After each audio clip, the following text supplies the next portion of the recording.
J'ai écouté les uns et les autres, c'est extravagant. Monsieur Macron, qui a été ministre, Monsieur Fillon, qui a été Premier ministre, ça fait 10 ans qu'on nous raconte les mêmes sornettes, ça fait 10 ans que nos entreprises sont concurrencées déloyalement, ça fait 10 ans que vous avez augmenté les impôts, 30 milliards pour Monsieur Fillon, 60 pour Monsieur Macron, et... très clairement, vous étiez le ministre, je crois que vous êtes un peu amnésique. Non, vous étiez le ministre de François Hollande. Je n'ai jamais été ministre des Finances ni Premier ministre. Ah bon, alors vous n'étiez pas solidaire de votre gouvernement, c'est extravagant. Et j'ai été à ce moment-là, je n'étais pas ministre dans la période que vous indiquez. Mais non, c'est jamais vous. On peut être factuel. C'est jamais vous. Qu'est-ce que c'est qu'un président exemplaire? C'est d'abord un président qui dit la vérité aux Français sur la réalité de la France et la réalité du monde. Un président exemplaire, c'est un président qui met en œuvre les engagements qu'il a pris devant le peuple, quelles que soient les difficultés. Un président exemplaire, c'est un président qui respecte son Premier ministre et qui respecte le gouvernement et qui respecte l'équilibre des pouvoirs prévus par la Constitution. Un président exemplaire, c'est un président qui ne se sert pas des moyens de l'État pour affaiblir ses adversaires. Et un président exemplaire, enfin, c'est un président qui ne confie pas à des journalistes et des secrets défense. Et pour finir, un président exemplaire, c'est un président qui, au bout de 5 ans, peut dire qu'il a amélioré la situation et la vie des Français. La France est une université des djihadistes. Je le dis clairement, c'est une université des djihadistes. Ils se préparent. Vous êtes toujours en train d'écarter ce genre de difficultés. Madame Le Pen, ça vous arrange. Non, ça ne m'arrange pas. Mais si, ça vous arrange, ça vous fait prospérer. Non, mais vous avez... Je sais que vous avez beaucoup de complaisance pour les fondamentalistes. Non, mais moi, je veux que ça vous arrange. Tant qu'il y en a, vous pouvez continuer à faire votre numéro. Et on l'a vu, lorsque des femmes sont interdites d'entrer dans des cafés, vous leur trouvez des excuses. Moi, je n'en trouve pas. Moi, je dis aux Français... Manifestez aux côtés des pires intégristes. Je dis aux Français... Vous et votre nièce. Depuis janvier, alors là c'est le régal, une campagne super, Fillon, voilà, il est en face de moi, que des histoires, et plus on fouille, plus on sent la corruption, plus on sent la triche, et à côté de ça, donc, en plus c'est des bonhommes qui nous expliquent qu'il faut la rigueur, qu'il faut l'austérité, et eux-mêmes ils piquent dans les caisses publiques, donc il y a quand même un petit problème de ce côté-là. Après vous pourrez parler. Non Monsieur Fillon, vous pourrez parler après. Pas comme ça. Oui, d'accord. Oui. Ah, merci. Donc, bon, c'est ce que j'ai dit, je l'ai dit. Ensuite, il y a aussi Le Pen, hein, à côté. Alors, elle va peut-être réagir aussi.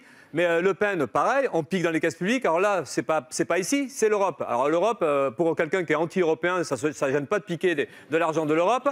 Et le pire, c'est qu'en plus, le FN, qui se dit anti-système, ne s'emmerde pas du tout, se protège grâce aux lois du système, grâce à l'immunité parlementaire. Et donc refuse d'aller aux convocations policières, donc peinard. Donc là, tout ça, ça illustre... ce coup-là, vous êtes pour la police. Ça illustre... Ouais, quand nous, on est convoqués par la police, nous, vous voyez, par exemple, on n'a pas d'immunité ouvrière. Désolé, on y va. Voilà. Vous avez une chance, le système vous protège, tant mieux pour vous. Mais là, moi, ça permettra de dire que l'antisystème, eh ben, c'est de la foutaise. Le travailleur détaché, ce n'est pas la personne qui est en cause. C'est le fait qu'il est embauché, il ne cotise pas, il n'a pas les mêmes cotisations sociales que quelqu'un qui est embauché ici. À la fin, on arrive au résultat suivant. Vous avez 10% des travailleurs détachés qui sont des travailleurs français, sous statut d'une société qui est cachée quelque part dans un paradis fiscal, le plus gros d'entre eux étant le Luxembourg. Donc, je suis élu, plus de travailleurs détachés. On oublie de dire à chaque fois qu'il y a près de 300 000 Français qui sont travailleurs détachés. Donc vous irez leur expliquer les uns et les autres que dès demain, c'est fini pour eux. Oui. Non, ce qui est le problème, c'est le travail détaché illégal. Quand j'étais ministre, j'ai fait voter une loi qui a permis justement de contrôler cela en mettant des cartes d'identité dans le BTP. Ne marche pas. Eh bien, c'est en train de marcher. Ce que vous proposez, Madame Le Pen, c'est en effet de la baisse de pouvoir d'achat pour les Français. Parce qu'avec la sortie de l'euro, pour les épargnants, pour les travailleurs, ce sera une baisse du pouvoir d'achat. Ce que vous proposez, c'est la guerre économique. Et nous ne sommes ni la Suisse, ni la Corée du Sud, Madame Le Pen. La réalité de notre vie économique, c'est que ce seront des destructions d'emplois. Ce que vous proposez, c'est le nationalisme. Moi, je viens d'une région où les conflits entre justement les pays d'Europe et Jean Lassalle l'a très bien rappelé, il faut savoir d'où on vient et où cette séparation nous ramènera. Le nationalisme, c'est la guerre. Moi, je viens d'une région qui est pleine de ces cimetières, si vous voulez. Et je ne veux pas retourner de ce côté-là. Un dernier mot, François Fillon. Donc, ne l'oublions jamais.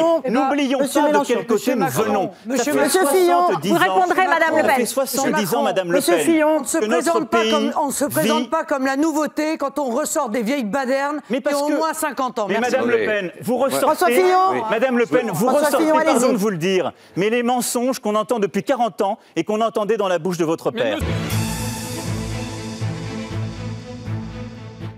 Lorsque l'on a des gouvernements qui trouvent, par exemple, que Al-Nosra fait du bon boulot, alors qu'il s'agit quand même d'actions terroristes qui sont de temps en temps classées avec Al-Qaïda ou non, il faut mettre un terme à cela. Il faut mettre également un terme à toute complaisance avec l'émirat du Qatar ou avec l'Arabie saoudite, qui sont, on le sait, parmi les principaux pourvoyeurs financiers et d'armes du terrorisme islamiste. J'aimerais d'ailleurs que M. Macron nous dise ce qu'il en pense. Je suis d'accord avec vous sur ce dernier point. Ah, vous êtes toujours d'accord avec tout le monde? Non, ce n'est pas vrai.